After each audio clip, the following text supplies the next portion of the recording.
Hi everyone and welcome to the New Zealand Association of Positive Psychology's 4th Biennial Conference here in Hamilton. I'm here with Aaron Jarden, who's one of our special guests. Are you excited about today, Aaron? Oh, absolutely. How could you not be? There's a fantastic lineup of speakers today with some original and novel content. It's just going to be a great day.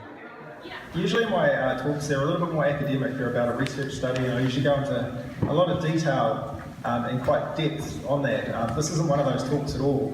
Instead, this is just a quintessential example almost of death by PowerPoint. I've got about 40 or 50 slides in about 30 minutes. So the idea here is I want to go over a lot of material really quickly, but I really want you to prompt you to think about a couple of questions I'm going to highlight as I go through. So, can positive psychology save the world? Here's a bit of an outline of what I'm going to cover. So I'm going to talk about some of the challenges we face as human beings. I'm going to talk about what the future might hold for us as humans. I'm going to then talk about, well, where's positive psychology going in this future for humans? And then specifically, how's it going to get there? Who's going to take it there? When's this going to happen? And things like that. And we're going to bring all of this conversation back into this question. Is positive psychology going to be useful for the problems that we face as a human species? So up to now, a lot of positive psychology is really focused on how can we make people happier and thrive. I'm not talking about that at all. I'm talking about the content of the challenges. Four things. The fifth one's a bit of a stretch. But the first one is I think there's a lot of inequality. Gender inequality, racial inequality, political, social, economic, educational, technological. A lot of these inequalities really boil down to, for me, inequality of resources or opportunity to access those resources. So I think that's our big challenge at the moment, because we know there's a really strong link between inequality and well-being. So countries that have large gaps in inequality are usually doing not so well in the wellbeing states. And changes and growth in inequality in a society is a recipe for lower well-being. So that's the first one. The second one is I think there's an awful lot of complexity now. There's complexity at work. So, for example, it's a bit hard to see, but that's just the overview diagram. That's not even the detail of one model of work well-being. But there's complexity in our systems, our healthcare settings, the kinds of technology we develop, and a lot of this I think really boils down to humans being the bottleneck in this increased knowledge economy. So it's really the rate and pace of change that we're struggling to keep up with. Complexity is in a way overwhelming us in many areas of our lives, and I think that's pretty detrimental to our well-being as well. The third is that the Earth is changing. We've got issues with global warming, quality of our air, population control issues, access to clean water, issues with famine and food wastage, some species dying out, bees being an example this morning is a good one, and we're kind of tinkering with things that we probably shouldn't be. So I think across a range of issues, you can kind of make the case that I think as a human species, and for the benefit of future generations, we've got some issues in regards to keeping the Earth healthy that's projected to be pretty bad for our species over the very recent future. The third big one is really there's just a lot of people just not doing very well. There's a lot of unhappy people that are stressed and depressed and anxious, and they really just lack a sense of meaning and purpose in life. And I've just pulled out some stats here. So half of employees at work are unhappy. 800,000 people die of suicide every year. 800,000 across the world. 1.1 billion have a mental or substance use disorder. So I think there's a lot of stats to show that as a species we're not thriving, far from it. There's a large proportion of us that just aren't as happy as they could be. And the fifth one, bad fashion sense. So it's a huge challenge. Hardly been talked about. Thanks, Aaron. But we'll see what we can do about that. So to recap, I think we live in a world that has major issues with increasing inequality, increasing complexity, keeping the Earth alive and healthy, and people not doing very well, and of course bad fashion sense. So that's kind of a bit of a state of the present sort of synopsis. But it's not all doom and gloom. There's a lot of good stuff happening as well. So here's some stats that sort of highlight the good that's actually happening. So there's been remarkable declines in global poverty.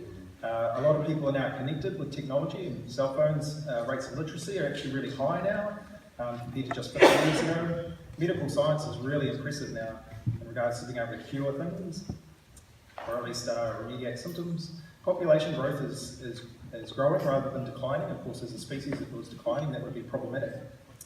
A lot of these people are dying from starvation, and of course Game of Thrones Season 8 is just next year. So winter is coming. I think that's another good thing to look forward to. So just to recap and sum that up, if we look at the state of the world today, I I think despite living in a world that has some major challenges around inequality and complexity and so forth, it's not all doom and gloom. There's some good stuff happening as well in regards to us making the world a better place. So all in all, I think there's some good and there's some bad. There's sort of a bit of a balance, which kind of begs the question, if that's the state of the play now, what does the future hold for us as humans? And I think there's some pretty sure bets. So some of these might include, I think we'll see personal robots in the future, communications technologies are always getting better, there'll be increased luxury opportunities, especially for us in the West, and better transportation methods. So these are some things that I think are probably highly likely to get better in the future. Better fashion, I'm not sure, not just yet. So I think what's almost certain is that it'll involve new technologies, new ways of working, such as working flexibly and remotely, multiple jobs and those sorts of things, new ways of getting around, driverless cars, roads and so forth, and new ways of getting along, so electronic voting and more transparency around what's actually happening in society. So these are the kinds of the flow through, I think, of some of these advances in technologies. So the kind of question is, are you excited about the future, given where we are now? Because the question I ask is, given what we can reasonably expect to happen in the future, what role can positive psychology play in shaping that future for the better? So we've got the kind of world as it is now, we've got some projections about what's likely to happen, and then we've got these problems, and the kind of, how do we mix all these together and think about how can what we know in our discipline influence some of that in a positive way? Because really I think this comes down to, how can we make life better? So that's a phrase that Tim Lomas and Kate Heffron at the University of East London use quite a lot, and I really like it. They boil the essence of positive psychology down to making life better. So I think one place to start is to look from where positive psychology has come from. This is sort of a portrait gallery of some of the influential thinking that's helped positive psychology develop, or at least some of the key positive psychologists. And if you look at that, you'll notice that it's really interdisciplinary. We've got sort of Buddha and Aristotle, Adam Smith, an economist. We've got some famous philosophers, John Stuart Mill, and then some really famous psychologists at the end. But the point of this is, if you look at some of the conceptual underpinning, although there's not a lot of good theory, but the conceptual thinking behind a lot of positive psychology has a really interdisciplinary influence. So that's how this discipline is developed. And of course this guy might make it on you one day. But I think if we look at how the field has developed and thinking about where it's going to go, the key question to understanding is what's the purpose of the field? So I've gone off and I've looked at what Martin Seligman thinks the purpose of positive psychology is, what Chris Peterson, the late Chris Peterson, thought it was, some very influential positive psychologists, what they think it is. Then you can also see the purpose come through in publication trends, and then I'm going to speculate a little bit after I just outline this. So Martin's very clear what he thinks the purpose of positive psychology is, and that then flows into where it's going. So he sees positive psychology as being founded on the belief that people want to live meaningful and fulfilling lives, to cultivate what's best within themselves, and to enhance their experiences of love, work and play, with the idea that he'd love to see the world move to 51% flourishing by the year 2051. As you would have seen by my accountancy skills this morning, it's probably not 33 years, it's a bit of a guess.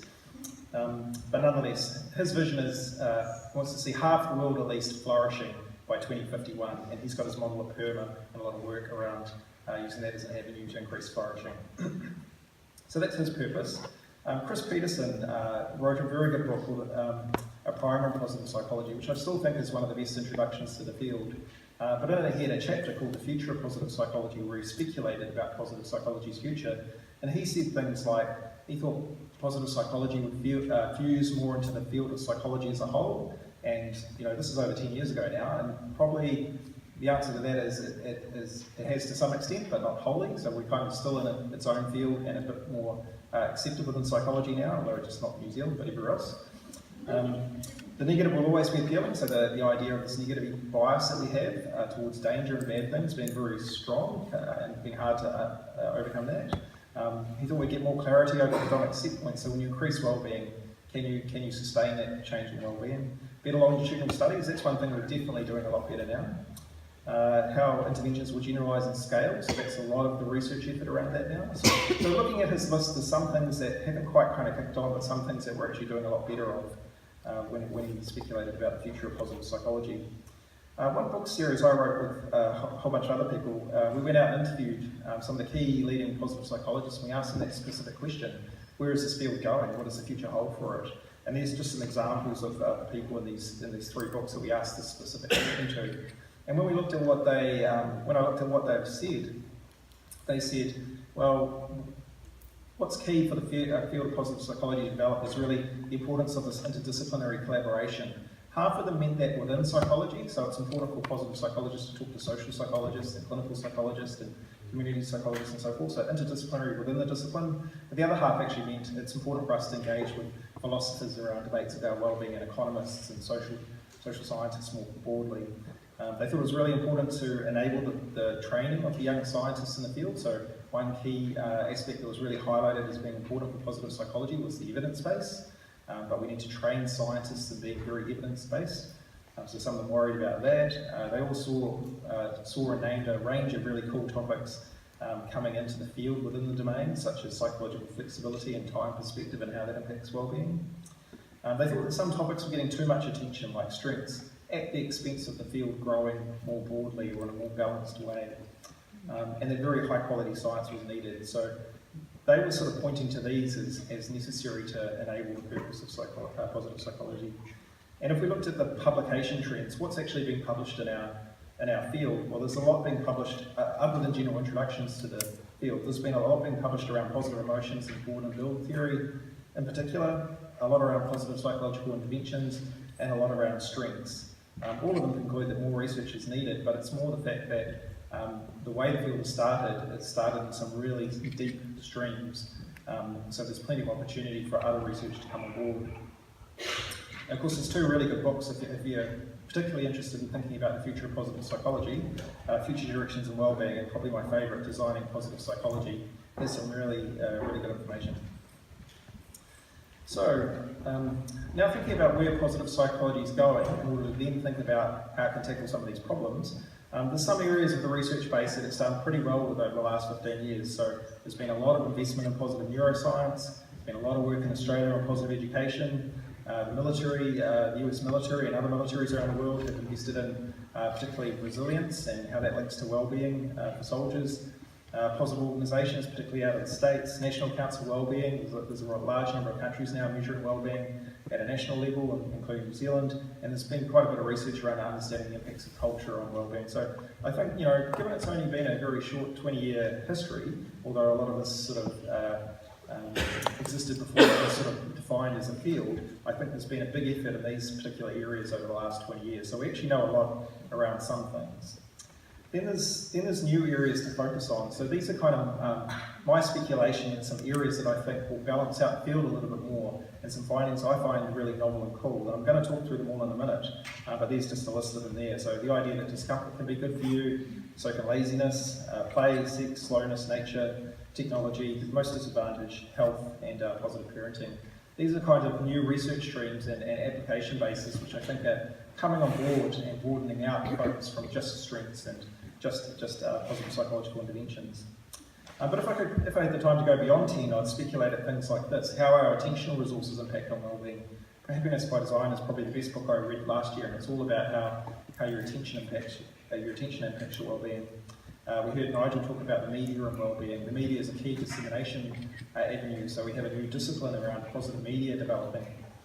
Urban design and wellbeing literacy and wellbeing, so the idea that just like literacy, you need the terminologies and frameworks around wellbeing to build it. Positive therapy and complete mental health, sport and wellbeing, personalised wellbeing planning. So in the centre that I'm working at the moment, we're working on a framework with the idea that cannot just every kid in Australia have an academic plan, but can they have a personalised, co-created wellbeing plan as part of that.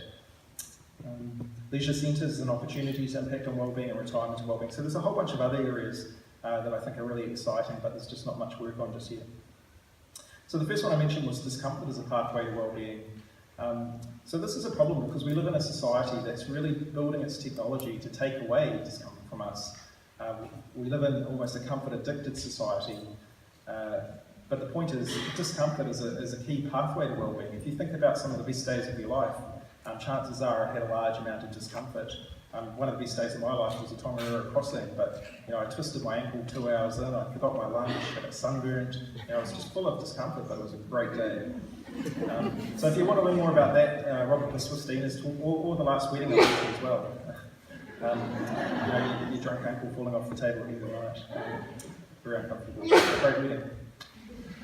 Strategic laziness. So this idea that you can't be good at everything and use your strengths all the time, that's just exhausting. This is my old boss, Professor Grant Schofield at AUT, talking to a bunch of teachers around this idea that actually being strategically lazy can be really good for your energy and for a whole bunch of other reasons. Play. So kids are great at it, adults are terrible at it, the work environments really drub it out of us, but the research around it is really convincing. So we've got to find better ways to play at work in particular. So that's another area I think, and some workplaces are becoming very open to this, to the teaching profession in particular. Try and do this with lawyers, it's really hard work though.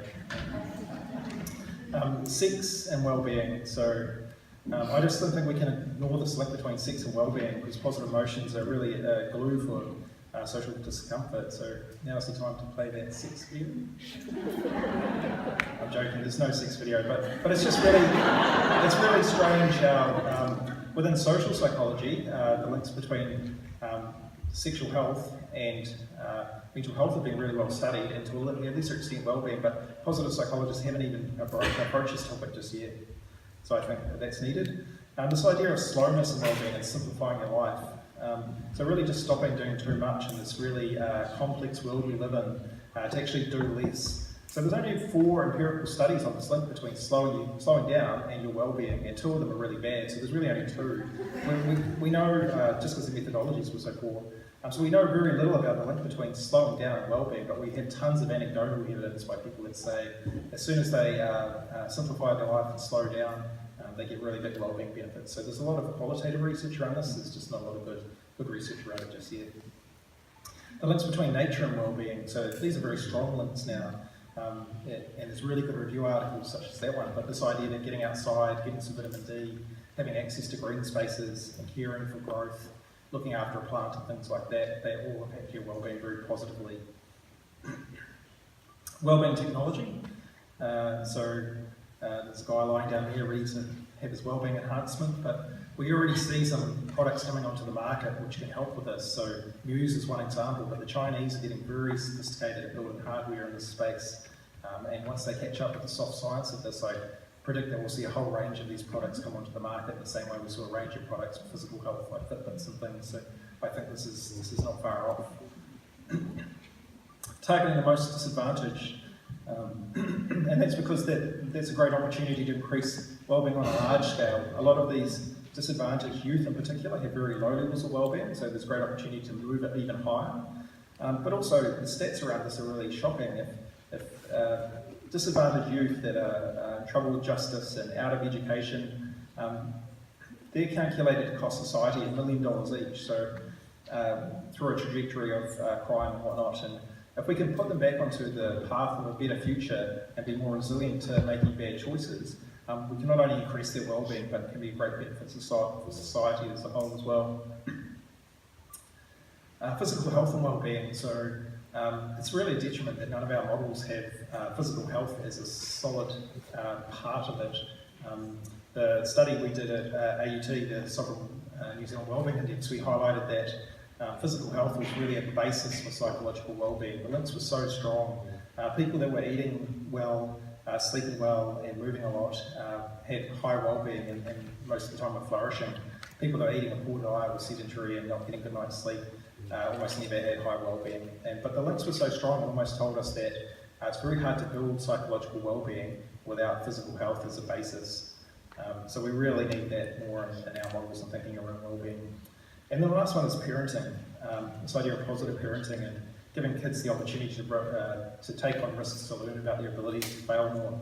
I kind of think about creating a world of well-being and wonder how you could possibly do that. How could you create a community of well-being across a community without positive parenting? I kind of look at society and go, actually, probably school leaders and parents are the biggest assets in regards to creating population-based well-being change. They're probably the people that make the policy decisions. So, but positive parenting is just a new area coming on board, and it's very exciting. So those are some new areas I think will expand our discipline quite well. And I think they're really exciting. So these are areas where I think research has started, or needs to start really quickly, that I'm excited about nonetheless. So these all come back to this question: how are these areas going to help with the problems we face as humans that I identified at the start? How are these areas and research on these going to help? So we can sort of speculate at some links, if we play more, that might help with people not doing well, but it's these kind of maps we need to map out. What are the things that we actually do in positive psychology, and how are they going to relate to the problems that we need to address? Because it's not clear links between all of them. Some of them might not be as useful as we think they are. So this is kind of what I've started to think more about, and it's not an easy thing to do, and it's not really clear either. And of course we already have a knowledge base, not just the list of things I've identified here as being new, but how can what we already know address issues with inequality and complexity and things like that. So the other part of this is then, well, how's it going to get there? I've speculated at 10 ways which I think positive psychology can grow better than it currently has. So I'm just going to quickly talk through these as well. I think we simplify our messages better studies, go beyond academia, do it more passionately, better dissemination, get more sophisticated around interventions, collaborate more, addressing critics, become more entrepreneurial and make some more conceptual friends. I think these are better pathways to developing our field. So what do I mean by simplifying our messaging? So there's the same model that we had at the start. It's the one I used to start with in working with organisations, but 2 minutes in, the HR manager or whoever it was, their eyes would just roll in the back of their heads. So I created this one which I call Me, We and Us, and I just say, well, your employees can do things at a me level. They can do a strengths program or a mindfulness program. They could do things at a we level. So there's a bunch of activities between an employee and a manager, or an employee and their colleagues. And then there's a bunch of things that the organisation can do at an us level. They can have a wellbeing framework, they can invest in wellbeing, they can look at their policies and how they impact wellbeing. There's approaches like appreciative inquiry, which touch the whole of the organisation. But it's just a framework that everyone understands, not like that model over there. Because one of the key findings is the organisations that create wellbeing cultures do things at those 3 levels. The question is not where do you start, it's how do you get to those 3 levels. So anyway, the first point here is we need to simplify our messages to make them more practically useful for people. The second is we need better studies. We need more complex research designs. We started off pretty basic with some observational data and self-report, but I think we need to move into biological markers and particularly behavioural data. And think about social network analysis, because we know wellbeing flows through networks as well. So at the moment, most of our measurement, when it does happen, really just asks people about what they're thinking or how they're feeling, but very little about what people are actually doing, how they're behaving, or their physiology. So the idea of making measurement more sophisticated through better studies is definitely needed for our field to grow. We need to start a movement beyond academia. So if you haven't watched Eric Schiller's TED Talk, it's only 4 minutes, it's great. But it's just this idea that we need to just take a chance, take a leap, get out there and do something. Chris Peterson, the late Chris Peterson, second founder of positive psychology, used to say quite a lot, happiness isn't a spectator sport. And by that he meant you've got to actually get off the field and do things, but do them in a very energetic kind of way. So start a movement. I think we need more people teaching it more passionately.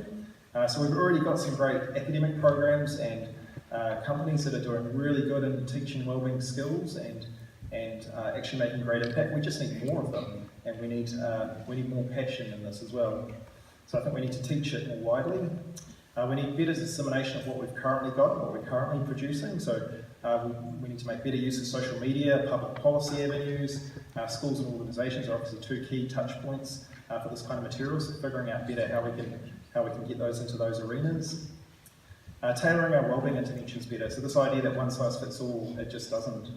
So we need to think more along the lines of precision medicine. How can we get these activities to fit to humans better at an individual level? We need more authentic delivery, better learning experiences, more group-based learning, I think. Thinking about supportive environments to put change in an environment, rather than just thinking about individuals, better evaluation, thinking about long-term impact and things. So by and large, I think there's a lot of work we can do to make our interventions not only have more effect, but last longer. I think we need a better collaborative plan for our field moving forward. David Cooperrider is quite apt to say we need everybody in the room. I just don't think that's happened yet for positive psychology. I think it's still a little bit hierarchical, and I think there's some key voices which aren't in the conversation. So I think we need more of a collaborative plan on an international level in particular. And also we need to understand how change happens, and there's plenty of change management frameworks that are really helpful that we can utilise for this. But at the moment I see it as just kind of throwing everything up in the air as the field's developed, and everyone's sort of standing back and speculating about where things are going to land, but I see it as we need to control that process, sort of grab the reins and put it in the direction we want it to go. We need to address the critics better, even if they've got bad fashion sense. It's one of the things I think positive psychology hasn't done as well as it could have. I think the leaders that were developing this field were really worried about the critics sort of stamping all over it early on, but I think it's grown and it's solid enough now that some of the critics' criticisms are actually quite pertinent and needed to be addressed. Some of them are terrible, but I think it's time to pull them into the room as well at this point in its development. We need more entrepreneurial activity and more embracing of technology if we're going to scale and have a bigger impact. You know, there's 6.7 billion of us. Making another person happy, you've still got there's still a lot left. So we've got to think about scale, we've got to think about impact, and there's some great projects emerging. I'm a really big fan of Nova Project by Ed and Carol Dina.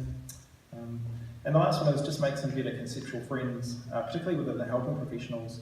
I don't think positive psychology needs to reinvent the wheel if it can help it, but there's a lot that counselling psychologists and other helping professions already know that we can capitalise on and work well together with. And coaching psychology in particular, I think, is one field because they're great at sort of integrating this in practice. And social psychologists, just because they're fun to hang out with. So that's kind of my list of ways to make the field go better moving forward. Simplifying our messages, creating better studies, starting a movement particularly beyond academia but actually out there in the real world. More teaching of it, more passionately, better dissemination methods, tailoring our interventions better, a more collaborative plan that the whole community buys into, addressing the critics, becoming more entrepreneurial and making some friends that can benefit the field's growth. So in essence, I think we need to focus more on what success looks like for positive psychology. And in particular, how that success helps with the real world problems that we've got, rather than just helping individuals. Especially if we want to make positive psychology great again. It's probably too soon, isn't it? Too soon? Yeah. So summing up, and of course we've got to address bad fashion sense. That's me in a suit, very rarely happens. So in summing up, I think we've gone from good to not good enough, as Seligman once said in an interview, to now probably not too bad, but there's still a long way to go to be awesome, and an awful long way to go to 51% of the world flourishing. I think there's many new areas of focus that will come into the research agenda, which I think are really exciting, but we have to put them to good use if we are to make life better. So, with regard to building a better future for the world and for the discipline of positive psychology, I think we need to simplify our messages, design better studies, teach about our topic more widely, go beyond academia, focus on how we can disseminate our messages, tailor our interventions better, front up to the critics, embrace technology, make some conceptual friends. I think that's a good way to get there and make an impact on some of our global challenges that we face. So I think let's think big, let's be bold, let's be creative, let's be authentic, but most of all I think at this point in time we just need to be more collaborative. Because sure, we all have problems, and there are lots of things on the horizon to be optimistic about and hopeful for both for humans and for positive psychology. And of course an apology to the always dapper discipline, who I think has great fashion sense and is a real shining light for positive psychology in New Zealand. So thank you.